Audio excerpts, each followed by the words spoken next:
ክቡራንና ክቡራን አድማጭ ተመልካቾቻችን የሰዓቱን ትኩስ አበይት መረጃ ይዘንላችሁ መጥተናል። ዜናዎቹን ወደ እናንተ የምናሰናዳው ድሬ ዜና እንሰኛለን። ቤተሰብ አጋር መሆን የምትሹ ሰብስክራይብ ላይ ሼር በማድረግ አጋርነቶን ይግለጹ። በቅድሚያ አርዕስተ ዜና የምናሰማ ይሆናል። እስከ ዜናዎቹ ፍጻሜ አብረውን ይዝለቁ። ሀሳብና አስተያየቶን በኮሜንት ላይ ይግለጹ። የጦር ወላፈን እሳት ተቀጣጥሎ ወደ ከፍተኛ ምዕራፍና ደረጃ መሸጋገሩ ብሎም የአሜሪካው አለቃ አውደ ውጊያው በየትኛውም አማራጭ ተጠቅማችሁ ቋጩልኝ፣ ጨርሱልኝ የሚል አፋጣኝ ትዕዛዝ ማስተላለፋቸውን ተከትሎ የአሜሪካ ወታደራዊ ኃይል እስከዛሬ በየትኛውም ግንባር አውደ ውጊያ ተጠቅሞት የማያውቀውን አውዳሚ ፈንጂ መጠቀም መጀመሩ ተመላክቷል። ዝርዝሩን ይዘነዋል። የኢራን ሹማምንት ባለስልጣናት መሞታቸውን ኢራን አረጋግጣለች። ይሄም ከኢራን ዋና 7 አመራሮች 6ቱ መገደላቸውን የውጭ ጉዳይ ሚኒስትሩ መግለጫቸው አስታውቋል። እስከ ዜናዎቹ ፍጻሜ አብረውን ይዝለቁ።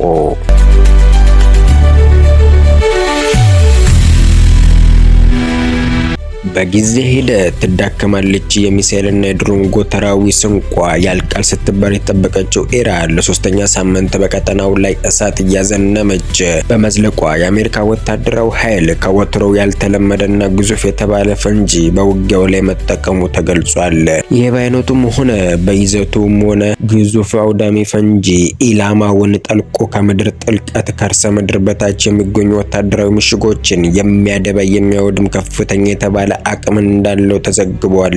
ይህ መሳሪያ በውጊያው ላይ ለመጠቀም የተፈለገው በአሜሪካ ጎራ ኢራን የደበቀችው መሳሪያዎች መኖራቸውን ስለታመነበት ስለተገለጸም ነው ተብሏል። የአሜሪካ ጦር በኢራን ባህር ዳርቻ ላይ የሚገኙ ሚሳኤል መተኮሻና ማስወንጨፊያ ላይ ጥቃት መፈጸሙን የገለጸ ቢሆንም ጦርነቱ እየገዘፈ መምጣቱን መቀበል ይዳደዋል ብሎም ፍላጎት አላመላከተም።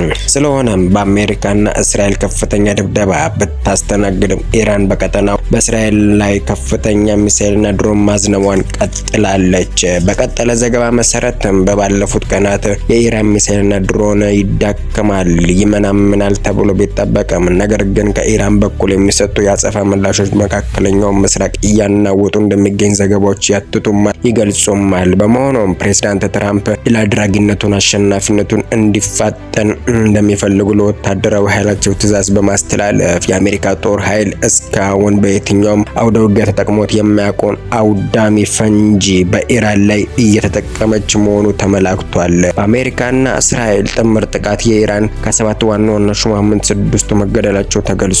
በኢራን ሀገረ መንግስት ውስጥ ፖለቲካዊና ወታደራዊ ሹማምንት በባለፉት ዓመታት ላይም ተገድለዋል። በአሁኑ ሰዓት ላይ ያለው አውደ ውጊያም ሹማምንቱን ኢላማ ያደረገ መሆኑ ታውቋል። የኢራን የውጭ ጉዳይ ሚኒስቴር እንደገለጹትም ከሆነ ኢራን እናንተ እንደምታስቡት ሳይሆን ጠንካራ መሰረት ያላት ሀገር ናት ሲሉ ተደምጧል። ከሚዲያዎች ተቋም ጋር ባደረጉት ቆይታም ከፍተኛ አመራሮች ቢገደሉም የኢራን መንግስት እንደሚጸና ገልጸውማል።